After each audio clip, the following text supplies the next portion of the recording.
नमस्कार, अलका रेसिपीमध्ये तुमचं मनापासून स्वागत आहे. आज मी दम बिर्याणी बनवलेली आहे. चला तुम्हाला रेसिपीत पुढे दाखवते.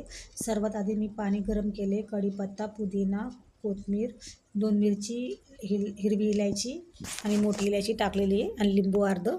मग तांदूळ धुवून टाकलेले आहेत. बघा भात असा शिजलेला आहे. साईडला पाणी काढून घेतलेलं त्याचं. तिथं तेल गरम केलं आहे. इकडं खडे मसाले टाकते. त्याच्यामध्ये कांदा लाल करून घेतलेला आहे. मग त्याच्यामध्ये टमाटर टाकले. टमाटर लाल करून घ्यायचं आहे. या अद्रक, लसूण, मिरची, पुदिना, कोथिंबीर सगळे बारीक करून घेते. इकडं टमाटर लाल झाले. मग ती पेस्ट केलेली आहे ती टाकलेली आहे. लाल झालं ना मग त्याच्यामध्ये चिकन टाकून मिक्स करून घेतलेले 2-3 मिनटं.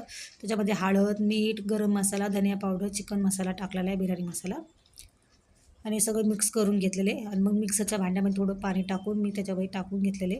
अजून थोडं पाणी टाकलेले आणि त्याला आटल्याच्या नंतर पाणी आटून झाल्याच्या नंतर थोडंसं पाणी राहतं. मग त्याच्यामध्ये मी कुल्ला भात टाकून घेते. त्याच्यामध्ये गाळून घेतलेला तो आणि मग त्याच्यावर हिरवा कलर, पिवळा कलर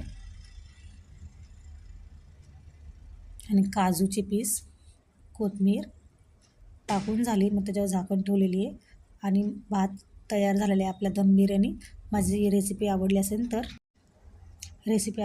लाईक, शेअर, सबस्क्राईब करायला विसरू